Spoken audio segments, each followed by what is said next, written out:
කොච්චර කාලෙකට අපි ජනාධිපතිතුමා දැකලා නැහැ. මේ පාර තමයි අපිට වාසනාවට ලැබෙන්න පුළුවන්. මේ පාරත් අපි කවුරුරි අවුරුද්දක් හිටියා. අවුරුද්දක් හිටියා. යන්න ටිකක් ආපහු. ඔව් ආයෙ යන්න කිව්වා. ඒක කවුරුත් ඇවිල්ලා බැලුවේ නැහැ සර් අපිදී. அடே எந்த அளவுக்கு கேவலங்கட்ட அரசியல் இவனுங்க செய்கிறானுங்கன்னா இன்னைக்கு தான் வாழ்க்கையிலேயே முதல்ல அரசியல்வாதிகள் அதுலேயும் குறிப்பா ஜனாதிபதியை சந்தித்திருக்கிறாங்க. அஸ்ஸலாமு அலைக்கும் வரஹ்மத்துல்லாஹி வபரகாத்துஹு. அன்பார்ந்த அனைத்து உறவுகளுக்கும் இனிய மதிய வணக்கம். பாருங்க, இந்த மக்களுடைய ஏக்கமான அந்த வார்த்தை முதலாக ஜனாதிபதி ஒருவரை நேரில் சந்திச்சிருக்காங்களாம். எல்லாமே பெரும்பான்மையில் பெருத்த முதலைகள் இனத்தை சேர்ந்ததுகள் இல்லையா. பாமர மக்களை நேரில் எல்லாம் சந்திக்க மாட்டாங்க. ஏதோ இந்த முறை இலங்கைக்கு கிடைச்ச வரமோ தெரியல, ஜனாதிபதி அனுர்குமார் திசாநாயக்க ஒரு ஏழை குடிமகனாக வாழ்ந்து வளர்ந்து ஜனாதிபதியாக வந்திருக்கின்றவர். அதனாலவோ என்னவோ இன்னைக்கு மக்களுடைய கஷ்டங்களை தீர்க்கிறதுக்காக நேருக்கு நேராக சென்று பல இடங்கள்லையும் மக்களுடைய பிரச்சனைகளை விசாரித்து அவங்களுக்கான தீர்வுகளை பெற்றுக் கொடுக்குறாரு. அதே போல் அந்த மக்கள் சொன்ன வார்த்தை அது எனக்கு இன்னமும் மைண்டில் ஸ்டில் ரன்னிங்லேயே இருக்குது. முதலாக இப்படி நேருக்கு நேராக பக்கத்தில் ஜனாதிபதி ஒருவரை நாங்கள் சந்திக்கிறது, ஏதாவது ஃபங்க்ஷன் அப்படின்னு வந்தாலும் கூட தூரத்தில் அந்த மேடையிலேருந்து அவங்க பேசிட்டு போவாங்க, தூரமாக நின்று பார்த்துட்டு போயிடுவாங்க. ஜனாதிபதி ஒருவர் இத்தனை வயதுக்கும், சாதாரண ஒரு 50-55 வயசு 60 வயசு அம்மா சொல்கிற கதை அது, இத்தனை வயசுக்கும் ஜனாதிபதி ஒருவரை பக்கத்தில் பார்த்தது இதுதான் முதல் தடவையாம். 73 வருட கால அரசியல் இப்படின்றதுக்குள்ள போயிருக்குது. இப்போ கேவலங்கட்ட அரசியல்வாதிகள் IMF கிட்ட பேசலாம், அங்க பேசலாம், இங்க பேசலாம், அந்த அரசியல்வாதியை கூப்பிடுங்க, இந்த அரசியல்வாதியை கூப்பிடுங்க. இந்த முஸ்லீம் காங்கிரஸ் தலைவர் ரவுஃப் ஹக்கீம் என்ற ஒருத்தன் இருக்கிறான். பேருக்கு தான் தலைவர் அஷ்ரஃபை தவிர்த்து வேற எந்த ஒருத்தனும் முஸ்லீம் காங்கிரஸ் சரி முஸ்லீம் மக்களுக்கும் சரி அரசியல்வாதி, ஒரு ஜெனுவினான அரசியல்வாதியை இன்னும் காணலை. பேருக்கு தான் அரசியல்வாதி. இப்போ எல்லா அரசியல்வாதிகளையும் கூப்பிடட்டுமா பேச்சுவார்த்தை நடத்த. அரசாங்கம் 1 மாசத்துல ஓடிடுவாங்க, 3 மாசத்துல ஓடிடுவாங்கன்னு சொன்னவங்க எல்லாம் இப்போ எந்த மூஞ்ச வச்சுக்கிட்டு வந்திருக்காங்கன்னு தெரியல. காலத்தின் கட்டாயம். அடே எந்த அளவுக்கு கேவலங்கட்ட அரசியல் இவனுங்க செய்கிறானுங்கன்னா, இந்த மக்களுக்கு கொடுத்த சாப்பாட்டு பார்சல்ல தங்களுடைய அரசியல் சின்னம், அரசியல் முத்திரை, தொலைபேசி இலக்கம் இதெல்லாம் அட்டாச் பண்ணி அந்த மக்களுக்கு சாப்பாட்டு பார்சல்ல நாங்கள் தான் உங்களுக்கு சாப்பாடு போட்டோம் அப்படின்றத காட்டிக்கிறதுக்கு அந்த மாதிரி செஞ்ச அரசியல்வாதிகள் தான் இவனுங்க. அது மட்டும் இல்லாமல் தயவு செய்து முன்னாள் ஜனாதிபதிகளை கூப்பிடுங்கள், அவர்களுக்கு அனுபவம் உள்ளது, இல்லை என்றால் பணம் தேடுவது கஷ்டம், போடா லூசு. බණ්ඩාරනායක කුමාරතුංග, මහින්ද රාජපක්ෂ, අපේ හිටපු මෛත්‍රීපාල සිටු ඔක්කොම එකතු කරන්න. எதுக்குடா அம்மா, எதுக்கு?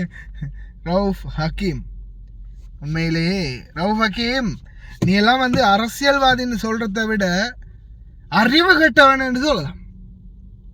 ஏண்டா இவ்வளவு காலமா நீங்கெல்லாம் உட்கார்ந்து இருந்து நல்லா திருடி திண்டு தீர்த்தது பத்தாதுண்டு இந்த வெள்ள சூழல்லையும் அந்த இருந்த கள்ளனுகள் எல்லாரையும் கூப்பிட்டு வச்சு காசு திரட்டணும். எதுக்கு? உங்க வயிற்றை நிரப்பிக்கிறதுக்கா?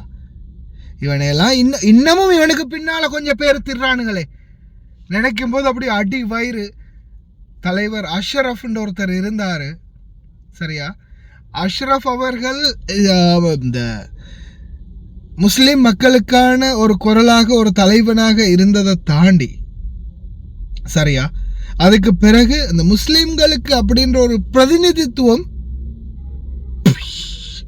அவ்வளவுதான், எதுவும் இல்லை, எல்லாம் புஷ். பழம் பைத்தியக்காரன் உண்டு.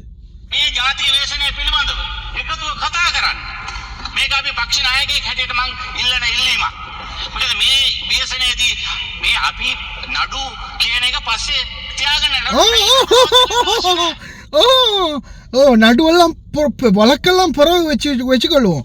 அது கள்ள கேஸு, அது களவெடுத்தது, அந்த இதெல்லாம் பிறகு பார்ப்போம். இந்த டைமில் அதெல்லாம் மறந்து இப்போ புதுசாக எதையாவது மொத்தமாக வேறு நாடுகள்லேருந்து பேசி கதைச்சி ஆட்டையை போட்டு இந்த நாட்டுக்குள்ளே கொண்டு வந்து அதுலேருந்து பாதியை கிதியை சுரண்டி அடிப்போம். இந்த டைம் தான், இப்படியான டைம் தான். சுனாமி வந்துச்சு, கொரோனா வந்துச்சு, இந்தந்த மாதிரி நேரங்களில் பார்த்து தான் ஆட்டையை போடலாம். கள்ளன்கள், இவன் பெருத்த கள்ளன், இவனுக்கு பின்னால் இன்னமும் பால் பிடிச்சி தெரியுது சில நாய்கள். ஒரு அரசியல், ஒரு அடுப்பை எடுக்கணும், ஒரு மெத்தை, ஒரு தலகாணி எடுக்கணும். நிலவும் சீரற்ற வானிலை மற்றும் இயற்கை அனர்த்தங்கள் காரணமாக பாதிக்கப்பட்ட மக்களுக்கு உடனடி நிவாரணம் மற்றும் இழப்பீடுகளை வழங்குவது தொடர்பில் ஜனாதிபதி அனுரகுமார திசாநாயக்க இன்று பாராளுமன்றத்தில் விசேட உரையொன்றை நிகழ்த்தினார்.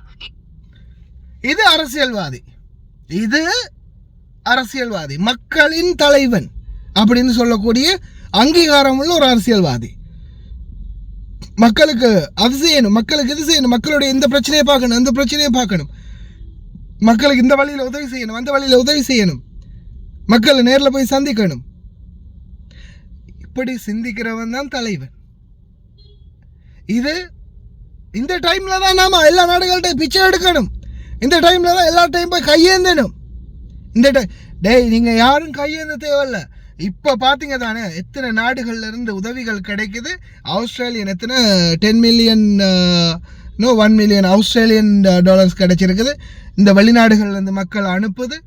பல லட்சம் பில்லியன் ட்ரில்லியன் பணம் கிடைக்கும் சரியான ரூட்டில் போனால். அனுரா சரியான ரூட்டில் போகிறதால தான் இவ்வளவு சப்போர்ட் கிடைக்குது. இன்றைக்கி நான் இன்ஷா அல்லாஹ் தூதரகத்துக்கு போனதும் காட்டுறேன் பாருங்கள். ஸ்டோக்கு மக்களுடைய பங்களிப்பு எந்த அளவுக்கு இருக்குன்னு. ஒரு காலத்திலேயும் இல்லாத பங்களிப்பு. ஏன் மக்கள் தயாராக இருக்கிறாங்க, மக்கள் ஆட்சியை ஏற்றுக்கொண்டாங்க. இது மக்கள் ஆட்சி. இந்த கள்ளன்கள் சிலவர்கள் வந்து தான் திருப்பியும் மறுபடியும் இதை குழப்புறதுக்கு திட்டம் போடுறாங்க.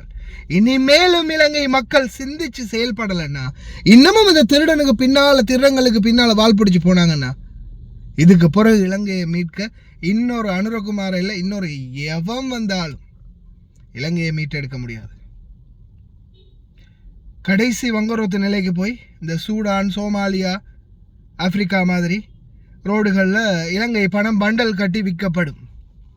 இங்கே வெளிநாடுகளில் இருந்து உழைச்சி நாட்டுக்கு அனுப்பி, நாட்டுக்கு போகும்போது வேற 10 சூட்கேஸ் கொண்டு போகணும். இங்கேருந்து ஒரு 500 தினார் காசோட போனால் 500 தினாருக்கு அங்கே போய் காசை மாற்றும் போது 10 சூட்கேஸில் நிரப்பிட்டு வரும் காசு.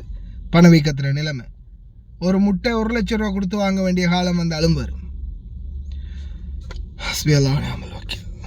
சிந்தித்து செயல்படுங்க இலங்கை மக்களை.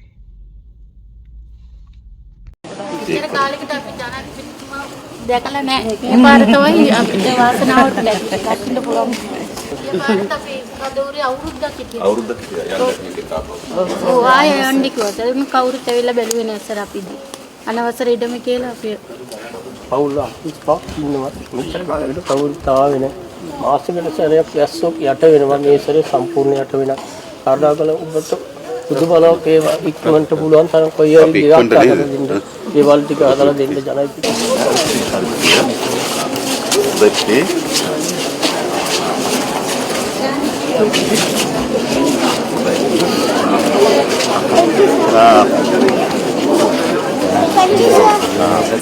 ඔව් අපි ළමයිගේ අවශ්‍ය වෙන බහන්න පොත්පත් මිලදී ගන්න අපේ රුපියල් 25000ක දීමනාවක් දෙන්න තීරණය කළා. අපි ඒක ඉක්මනින්ම ලැබී.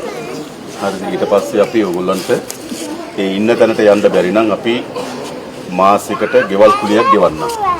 උතර ගෙදර නේද? බයත් තැනක් හොයාගෙන ආරක්ෂිත තැනකට යන්න එපානේ. ආපහු එතෙන්ට ගිහිල්ලා බෑ. ඒතර අපි తాවකාලික දීමනාවක් දෙන්නම්. ඊට පස්සේ ප්‍රශ්නේ සම්පූර්ණ විසඳන්න.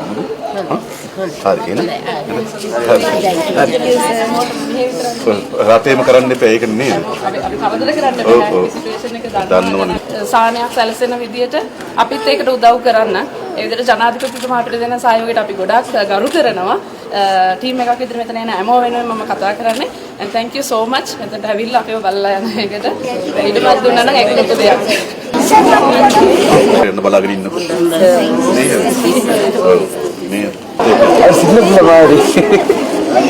Okay. Thank you, sir.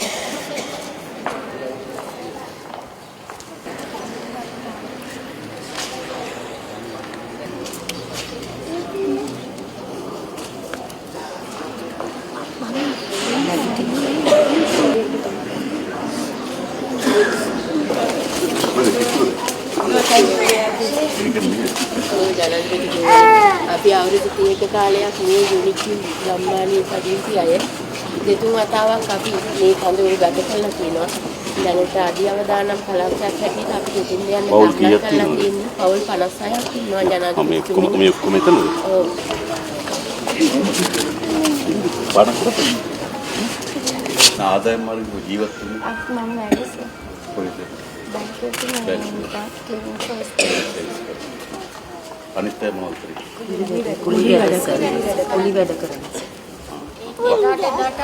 එදාට වැඩ කරන එක තමයි. අපේ තියෙන එකම සරසුව ඉඩමක් ලබා ගන්න එක තමයි. ඒතර ආපෝ පදිංචි වෙලා යන්න බෑ එතන. යන්න බෑ එතන. ඔව්.